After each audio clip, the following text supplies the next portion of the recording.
Hello everyone, আজকে আমি একটা নতুন রেসিপি নিয়ে চলে এসেছি।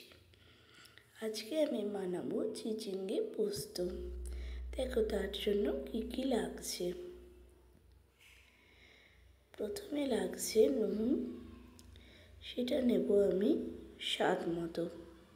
তারপরে লাগছে 5 ফোড়ন, তারপরে হলো গুঁড়ো লঙ্কা, তারপরে হলো তেল এবং তারপরে হলো হলুদ।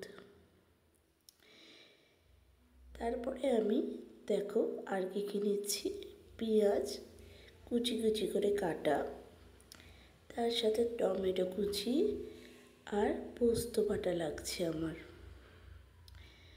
এছাড়াও লাগছে চিচিঙ্গে কেটে রাখা এবং আলু জল দিয়ে ভেজানো আছে, আর লাগছে আদা বাটা।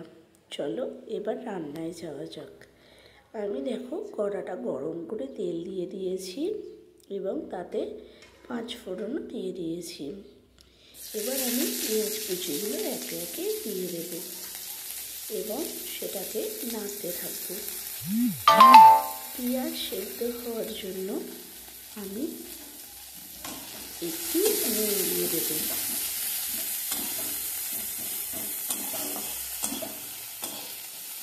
পেঁয়াজটা আমি নাড়ছি, একটুখানি গোল্ডেন ব্রাউন আমাকে করতে হবে, তার জন্য চাপা দিয়ে আমি করব। দেখো পেঁয়াজ হয়ে গেছে আর আমি সমস্ত আনাজগুলোকেও তুলে দিয়েছি।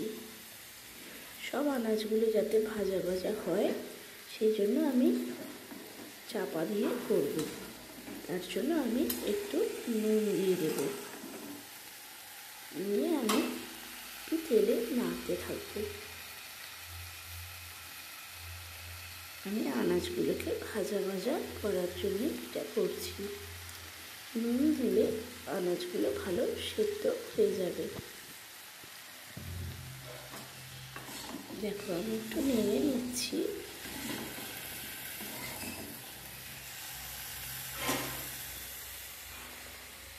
তারপরে আমি ঢাকা দিয়ে রাখছি। দেখো অনেকটা আমার সেদ্ধ হয়ে গেছে।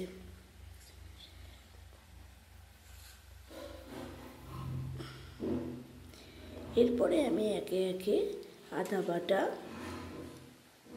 টমেটো কুচি দিয়ে দেব। টমেটোটা সেদ্ধ করার জন্য আমি একটু নেড়ে নেব এবং টমেটোটা চাপা দিয়ে রাখবো।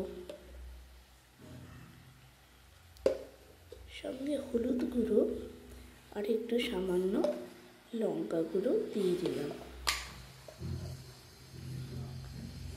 এবার আমি পোস্ত বাটাটাও দিয়ে দেব এবং সমস্ত জিনিসগুলো আমি নেড়ে নেব।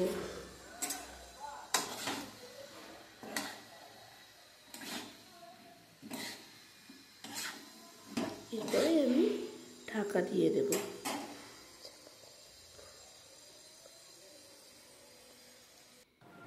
দেখো আমি এবার পরিবেশন করার জন্য রেসিপিটা পুরোপুরি রেডি করে ফেলেছি।